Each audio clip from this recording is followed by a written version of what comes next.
You want to get high, man? Let's stimulate your mind. Get up, Chucky! What have we got here? A fucking comedian. Rojan Kim? California dreaming. Hello, and welcome to the Rojan Kim cast. It's me, Rojan Kim. Thank you for joining me this wonderful Easter Monday, day after Easter, post-risen day after Jesus got off.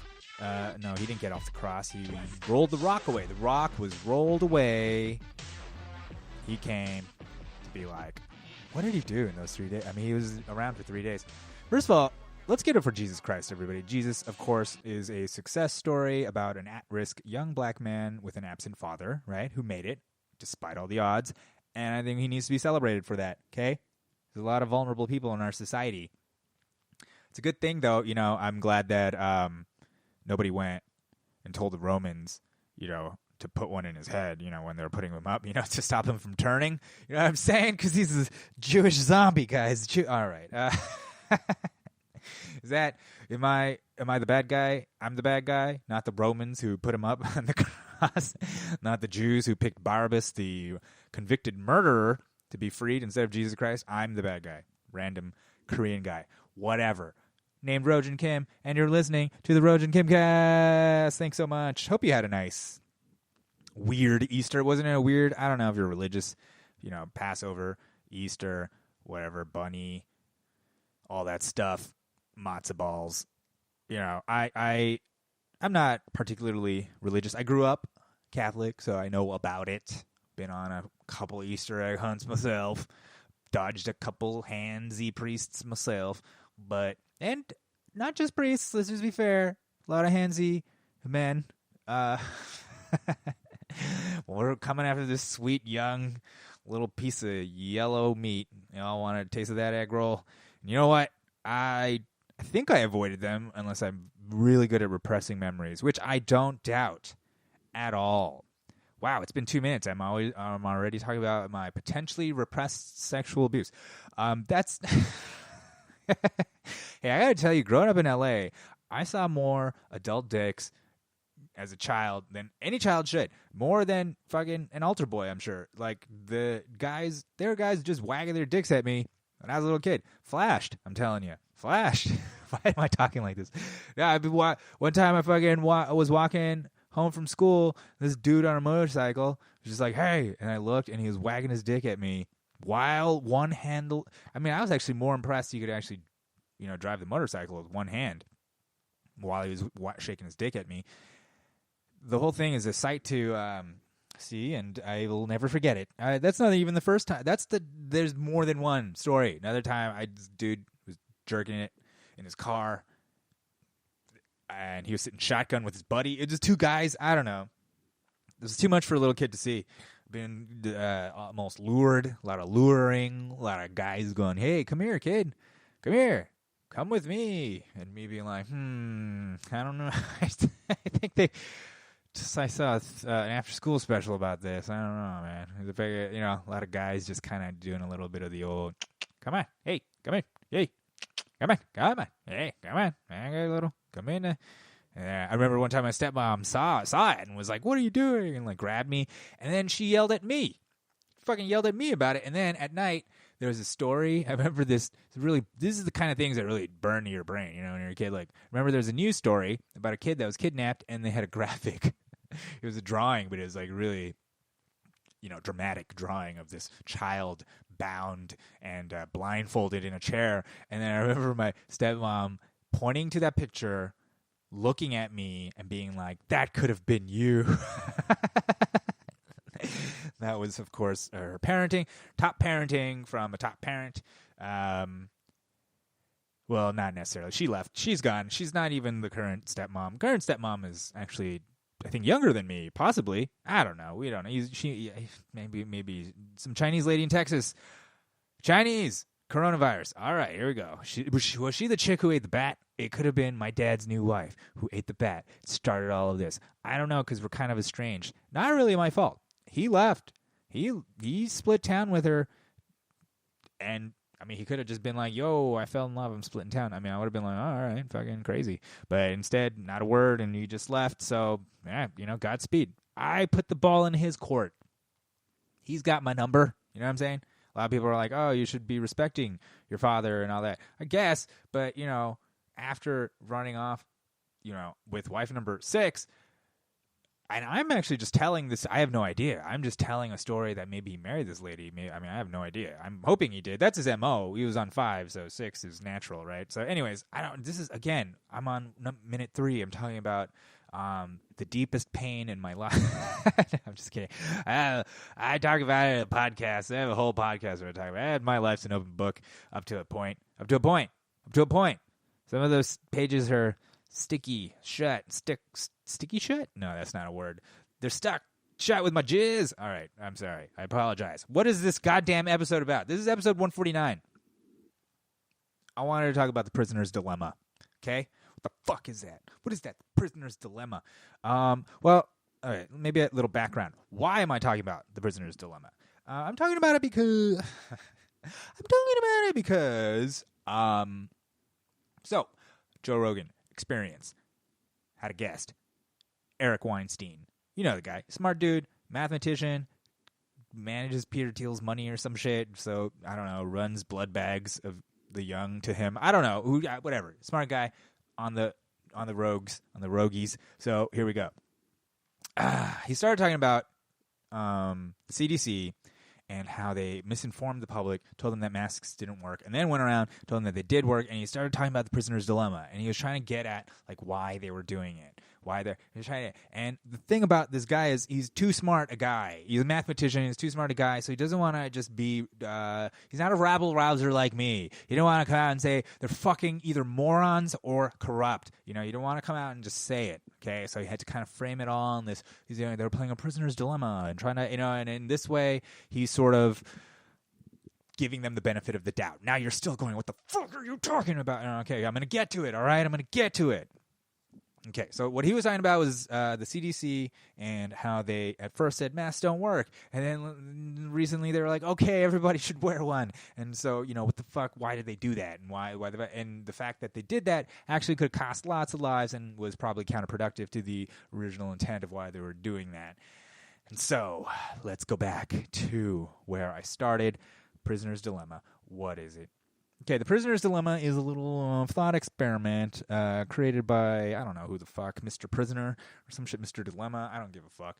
This is some game theory, motherfuckers, all right? This is game theory. Game theory, okay? This is theories of games. Theories of that's how you know I got a lot of time on our hands. We've passed the survival stage. We got some time on our hands.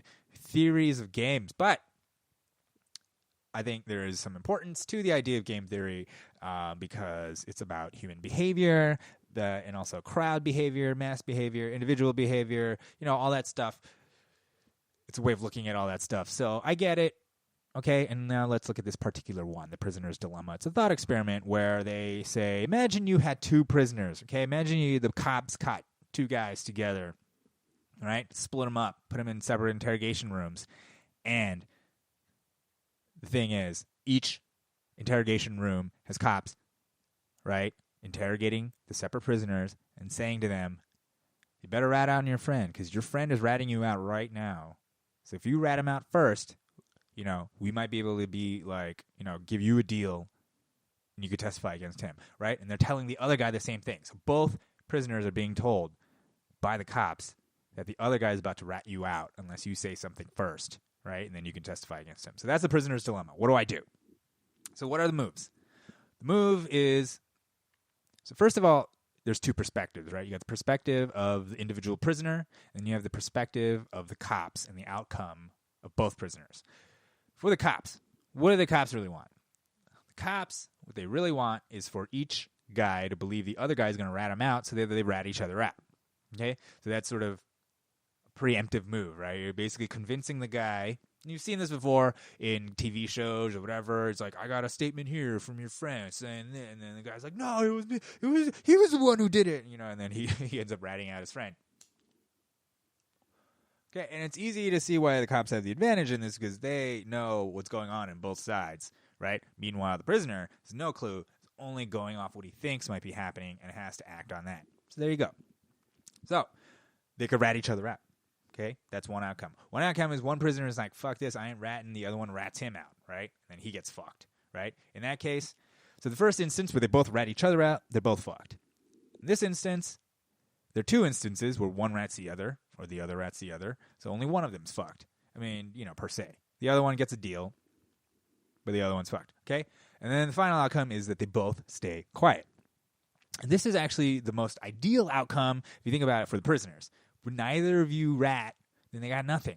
They only have each other. They got no other evidence. They're trying to flip one against the other. If you don't flip, neither of you flip, nothing happens. They can't get you. I mean, otherwise they would have gotten you already. So why the need to get you to flip, right? Both stay quiet. So you got to basically be like, fuck it. He's not gonna rat. I'm not gonna rat. That's the only way out. Okay. So it's really operating on whether or not you trust the other person and whether or not you're selfish, right? If you're like, fuck it, I'm in it for me, I'd rather take the smaller penalty and make sure he gets the bigger penalty. As opposed to if you trust the other person, if you trust your partner, you're like, dude, he's never going to rat on me. You could both walk out of there. You know what I'm saying? So that's the prisoner's dilemma. It's like, what do you do? It's like an action you decide to take based on what you think the other guy's going to take. So Eric Weinstein is sort of phrasing this whole thing as the CDC is in a prisoner's dilemma with the public, right? Meaning that the CDC is like, all right, they're trying to figure out what the public's going to do. They're either going to go out and buy a bunch of masks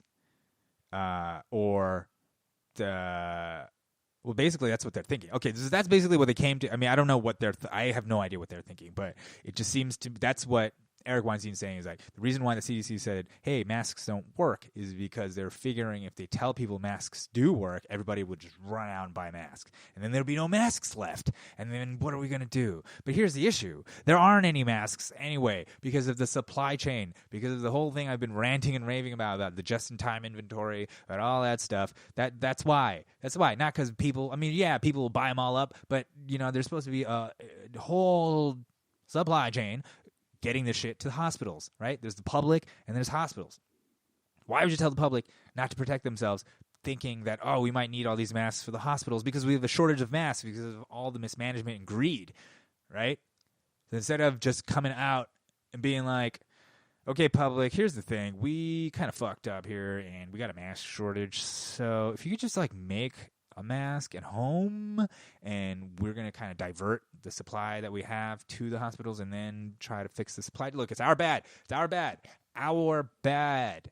That's the reason this isn't happening, because they won't admit it's their bad. Look, we shouldn't have done the thing with the China and the supply chain. I'm sorry, but can you please make some bandana masks so we can get through this, because they do work. See, here's the thing.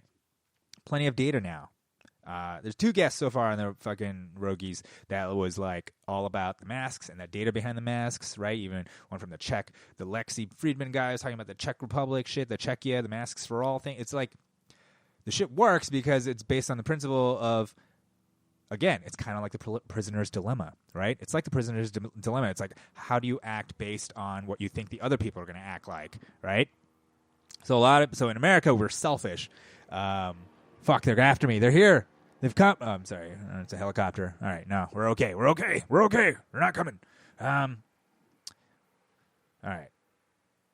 So wearing a mask is kind of like a prisoner's dilemma, right? Because you're kind of operating off of what's it like out there. What's it like in America, we're selfish, so donning the mask for people is a means of protecting yourself from the outside, right? And that is sort of what we are culturally used to. We came here, we a bunch of engines and stuff, we were a lot of fear-based, it's like a bunch of conquerors who came, and then we're like, whoa, this is harder than we thought. So then you're a little bit afraid of the outside. It's us versus them, individualism, you can't get my freedom, my guns, all that stuff, that's us. So to get people to wear a mask, you gotta reprogram the way they think, because the way people think here in terms of other people is they think the prisoner is going to rat him out, okay?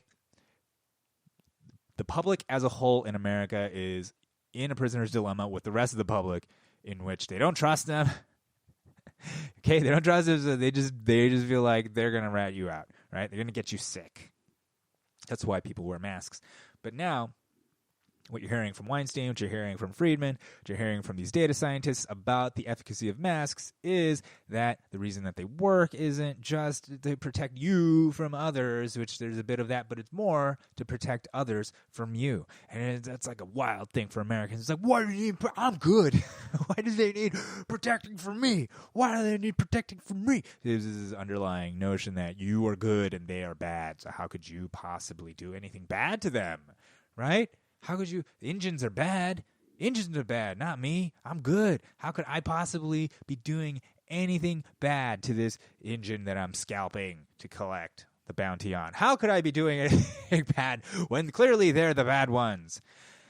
Also, give it up for Native Americans, right? Because I think, the reason why their coronavirus cases are so low is because of preventative genocide. Yes! Yes! Stick it to him. Punch down. I'm punching down. Okay. All right. So there you go. Prisoner's dilemma, right? Part of the reason why I think it's so hard for the public to catch on the idea that masks, the way they work, not just why you should wear one, but how they work, is because we're all kind of subconsciously engaged in a prisoner's dilemma with the public where they are the threat, not us. But there you have to retool your thinking into thinking that, no, you're the threat, asshole. So that's, it's very Asian. It's kind of an Asian collectivist way of thinking of putting the others before you, and your individualism is actually the threat. Okay. So there you go, back to the CDC. Instead of telling motherfuckers that, hey, guess what? Most of you could actually have it. Most of you could actually have it and be spreading it. We have no idea because we have no tests. They can't say that. They can't say that because then they'll have to admit that they fucked up. So they have to say, what did they say? They say, oh, masks don't work. Don't worry about it. There's no reason to wear them because they don't protect you. I mean, there's every reason to wear them because you might be asymptomatic and spreading it. But we don't want to admit that we don't have tests. We don't want to admit that we fucked up on the mask thing. We don't want to admit a lot of stuff. So what we're going to do is we're going to put it on you. We're going to put it on the public. We're going to blame you. We're going to shift the blame on you. So then you saw this mask shame, right? There was plenty of mask shame earlier on, like a month ago, a few weeks ago, about people wearing masks and then other people being like, they don't work. What are you doing? They don't work. And shaming people as if oh, that's valuable masks. Those masks are so valuable. They should be going to the professionals who need them on the front line, right? They got to be going to the healthcare professionals. Get them to the front line. How dare you? You're robbing resources from the people who need them the most. And it's just wait a minute. First of all, if they don't work, why do they need them so badly? You just told me they didn't work. Now they need them so badly? I don't get it. If they don't work, do they or do they not work? Okay. So next. You're blaming me? You're blaming me for the supply, this consumer, the individual guy who just buys stuff that's out there. You think it's me? I'm hoarding all the masks, and it's my fault. It's not the fault of the fact that all the factories are in China. It's not the fact that we have a system where we don't even have a stockpile. None of that. It's my fault. I'm the bad guy. I'm the bad guy for buying masks. We're the bad guys. All right, and that's the whole thing. Right? That's the other thing. It's using the psychology of the prisoner's dilemma against us. Advertisers, our leaders, the media, they all know that there's a built-in thing inside of all of us that blames the other, okay? Blames the other. That way, you can kind of shift the blame away from the leaders and the systems themselves, and the media, and all that stuff. And then what they do is they basically pit the public against each other, make us feel like you're the fucking reason this is happening. You're the fucking, instead of no, this is all happening because of a series of events. Basically, not only did we did some of it, taxpayers, but really it's this sort of administrative state, the bureaucracy, neoliberal economic policy. Larger things than just us, okay? So fuck you. That's what I'm saying. Fuck you. And this brings me to the DNC, brings me to what I'm seeing now, which you're going to see more of it. You can see more and more of it. You know why? Because it's obvious that Biden is a shit candidate, right?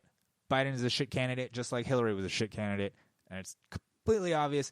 And what's happening is that they're just pushing back. You can see, watch as the media pushes back on it, journalism, and people on Facebook are all pushing back on it, saying, if you don't vote for Biden, that's a vote for Trump. If you don't vote for Biden, that's a vote for Trump. What if I don't vote for Trump? Is that a vote for Biden? I mean, by that logic, it's the same fucking logic. It doesn't make any fucking sense. The other thing is, okay, it's like holding Ruth Bader Ginsburg hostage. You know, she's gonna die and she's gonna be replaced, and whoever is in there is gonna replace her next, and who died, right? And holding the whole country hostage, and it's not just a vote against Trump; it's a vote for judges, and a vote for this, and a vote for that, and climate change, and this and that, and this and that, and this and that, and that. Really, that's what that is. Maybe you should have thought of that then for the past 3 years. Maybe you should have thought of that. Instead of putting it on us, maybe you, the party, the one who's the opposition, #resistance, maybe you guys should have thought of that, come up with a fucking candidate that would inspire everybody and be easy to beat Donald Trump. Instead, you came up with a candidate that's even worse.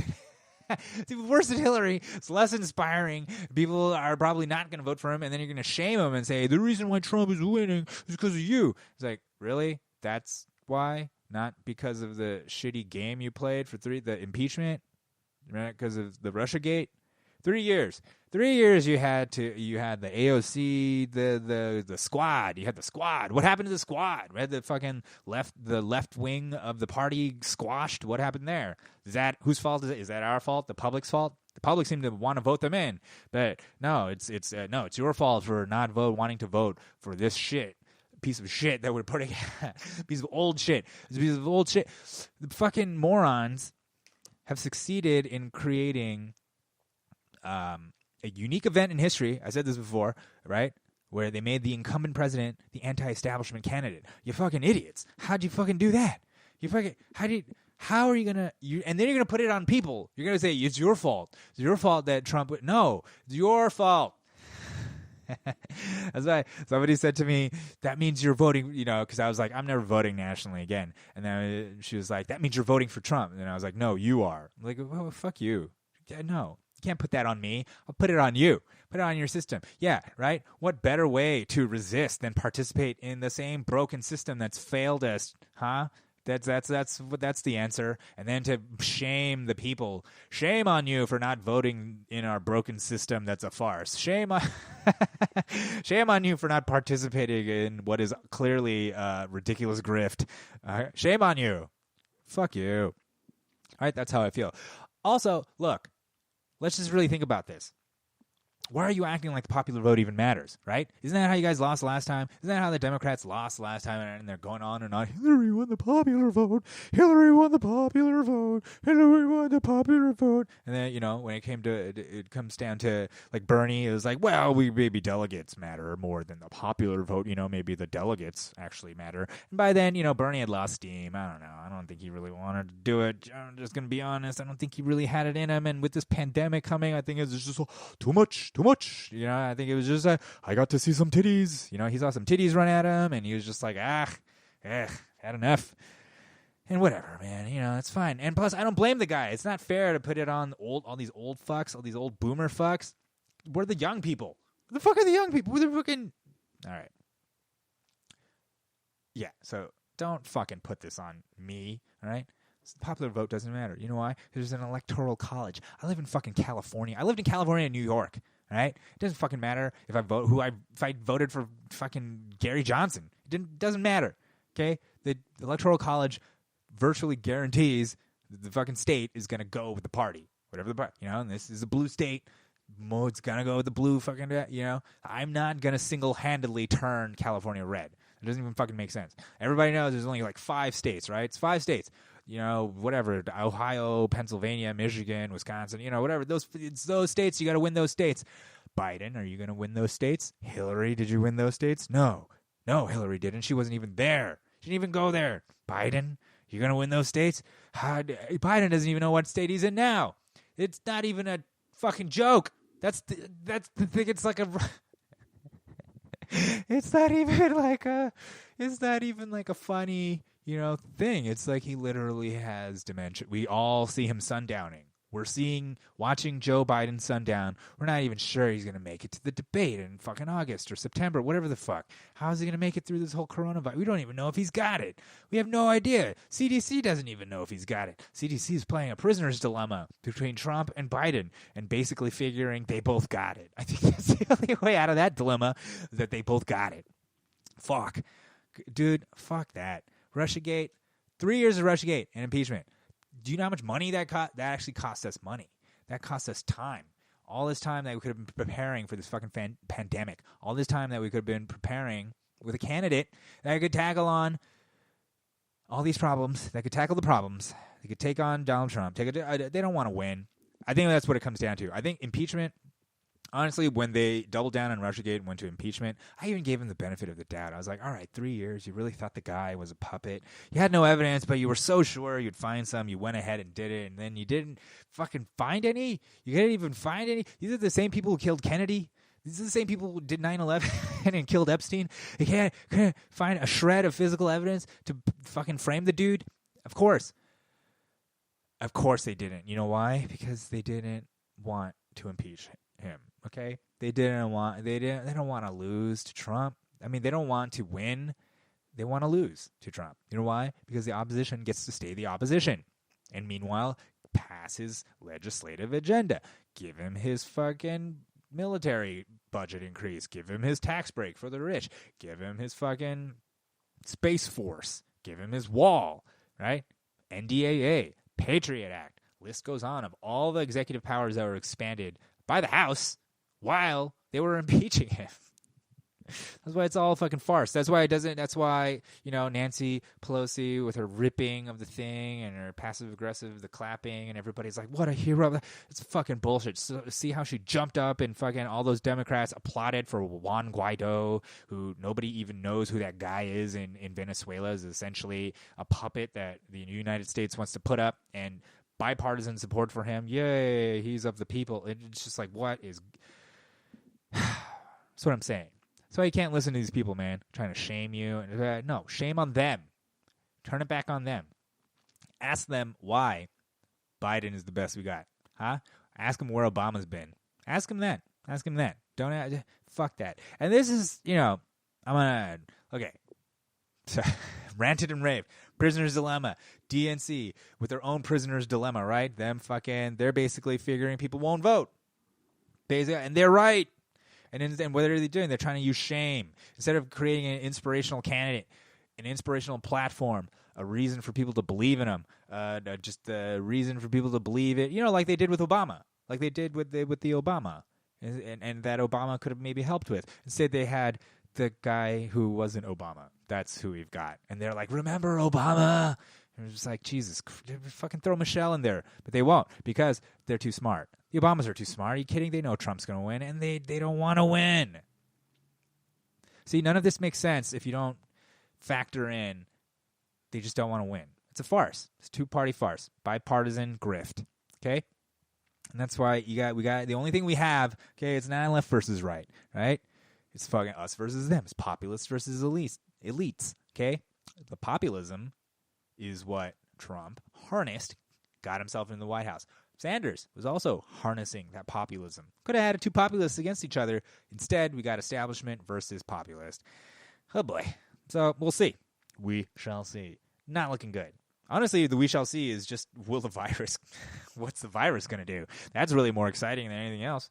Okay? And we can't even make it so that it's us versus the virus. Okay? We love war. We love binary shit. Why can't we just make it humans versus the virus? Instead, we're dealing with this dumbass other fucking binary shit, right? The fucking blue-red shit. Dumb. Damn. Anyways, I don't know. I just don't. I mean, I get it. I get what's happening psychologically when I see public shaming. Public shaming, and I get it when it's coming from the institutions, but I get it, but I'm disappointed by is when it comes from people. You know what I mean? Fellow people. What the fuck, man? And that really just shows it's all about divide and conquer. When it comes to class, right? It's race, gender, all this stuff, politics, religion, all that stuff is just there to divide the class, divide the lower classes amongst themselves, including the middle class, right? Pit the middle class against the lower class. That's really what I see it as. It's like a disdain for the poor, for the lower classes by the middle class because they're part of this intelligentsia. They think they're all smart and snooty. Everybody thinking this is politics and this is what that, and just like whatever. You guys went to college. We don't own anything though. We don't have anything. We just have a lot of smarts and fucking get to be all witty and we have credit, but we don't own anything. They own everything. They're gonna own even more now. We're just going to let it happen because we're going to blame each other, okay? And I think it's crazy how we all just jump on board. Remember the financial crash? Remember after the financial crash? Yes, the whole thing was about these bad loans given to the public. But what did people say? Do you remember people saying, well, those people knew those loans were bad and they shouldn't have taken those loans? Yeah, all those people shouldn't have taken those loans, and it's really those people's fault. It's their own fault that they lost all their money on a house that they were told was going to be a very secure investment, that the entire ethos of this country has been to get a house because it's secure, and then the housing market was also telling everybody, are you crazy? You got to get a house and flip it, and that's what you do, and everything was saying, the entire system, all the systems in place were saying that this is what you do. Why not? And yeah, but the people should have known better, right?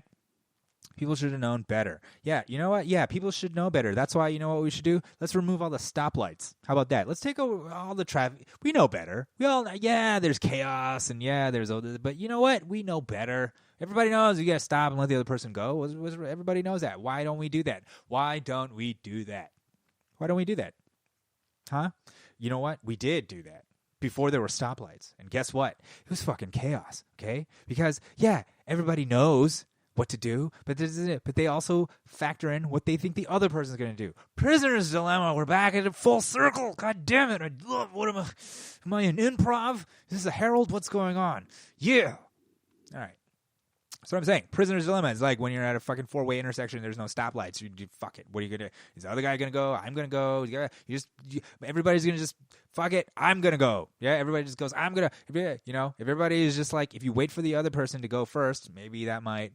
No, maybe nobody will go, right? If everybody goes at the same time, so then how do you need some kind of signal, some kind of system, some kind of traffic lights, okay? That's what they're in place. That's exactly what regulations, laws, regulations, shit like that, systems are in place for people as well. So the people who bought all those fucking shitty, whatever, derivatives and shit like that, should they have known better? Could they have? I guess. I mean, some of them did, like in The Big Short, right? Some of them did. Fucking people on the ground who got those home loans, bought those homes and all that stuff. Should they have known better? People get credit. Should they? I guess they should have known better. But why let them do it? Why let them do it? Or why not at least put in some stops, to use that financial language. Put in something. Just put in some, like a traffic light. Why not? Regulate it. Why not try to make it efficient? Why let the fucking people do whatever they want and then blame them for it? It just seems like a way of absolving responsibility from the people who put the system in place, the people who voted it in, from the people who manage it, from the people who encouraged us to take part in it, right? The system is broken. Why are we being blamed for either participating in it or not participating in it?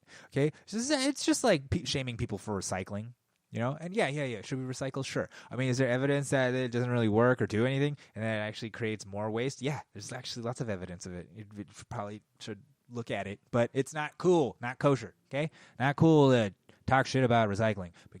But then what do? We shame people for not. Are you not recycling? How dare you? You don't love the earth. How dare you for not recycling? It's like it's all up to us to reuse, recycle, and reduce, and reuse, and recycle, and reduce. Okay, never mind any other industry like war, okay, agriculture, never mind any of the gigantic industries that waste way more, that movie sets. You ever been on a movie set? Never mind any of that, right? It's you for not fucking putting that plastic bottle in the blue container.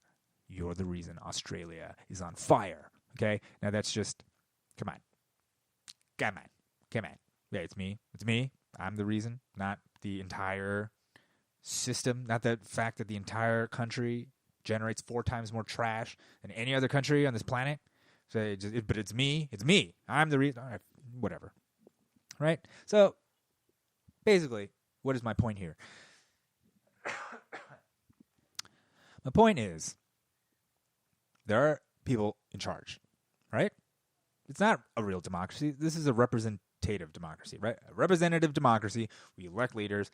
They're supposed to do shit for us, right? They're supposed to be the ones in charge. They're supposed to be an elite. That's why there's an electoral college. There's this idea that there's an elite. They're the masses. You can't go around blaming the masses. Instead, you're a fucking elite, so be elite. You can't have both. You can't have it both ways, and that's what it is. It's kind of pussy move if you think about it, right? Kind of a bitch move to be like, yeah, we control everything, we run everything because we know better. And then when things go wrong, it's like, oh, it's your fault. You're so dumb. Why didn't you know better? It's just like, I thought you were in charge and you were the one running the thing, you fucking asshole. And so that's what it is. All of this vote shaming, any kind of public shaming. Look, the public sucks. That is not, I'm not trying to benefit. I'm not trying to say the public is not at fault for things, that they're not a mob, they're not an unruly, vicious, voracious, rapacious, again, unstoppable behemoth. I'm not saying that. I'm saying they are, and that's why, what the fuck is the point of shaming them and being like, well, what do you do? You know, why not criticize the people who put the systems in place that direct the mob? Okay? Why not criticize the people who seem to be directing that mob energy against itself instead of pointing out who is accountable and who should be to blame, or not even to blame? It's just facts. Let's just lay some facts out and see what's up. Why the fuck is Biden the best candidate? Why the fuck is Biden the best candidate? Why is it that you spend millions of dollars trying to get Trump and they got nothing? Why? Why is the coronavirus the best chance that the Democratic Party has against the guy? Why is that? Why is that? That's our fault? Yeah, I don't know. Something to think about. All right. Well, I guess that's it for me. My dilemma is whether you're listening or not. That's my prisoner's dilemma. Are they actually listening to this? I'm going to just say no. No. I'm going to go with yes, right? My prisoner's dilemma is that, yes. Do I keep going even though there's a chance that nobody even cares. Nobody even cares about what I'm saying or what I'm doing, but there's a chance somebody does. I feel like it's worth it. Something. It's free. 40 minutes of free babbling.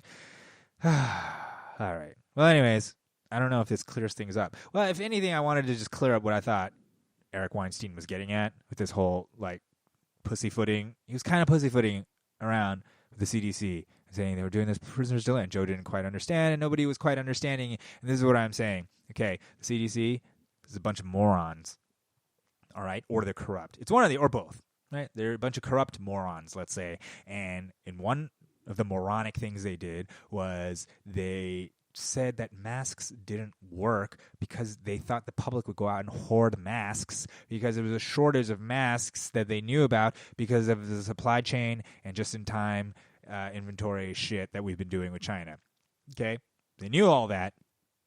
I don't think they're so dumb they didn't know. I think they're just dumb in figuring that they should say this instead of just telling people, instead of leveling with people and being like, listen, we kind of fucked up, we're kind of have a shortage, and we need everybody to chip in and just make masks at home. But they do work. This is what masks do. They reduce the R0 number, that's the rate of transmission, from like 3 to under 1. That means instead of one person infecting 3 people, one person can infect maybe just like, maybe 2 people could infect one person. You know, we're getting the rate of transmission way down. And we can do that if everybody just chips in, wears a mask. I know it's weird, but you know what? I'll do it. I'm a leader. The Trump guy could do it. The Democrats, everybody could just start putting on masks. Even during impeachment, they could have started doing impeachment with masks on, being like, there's a pandemic coming. Whatever. They could have done stuff that leaders do that help people.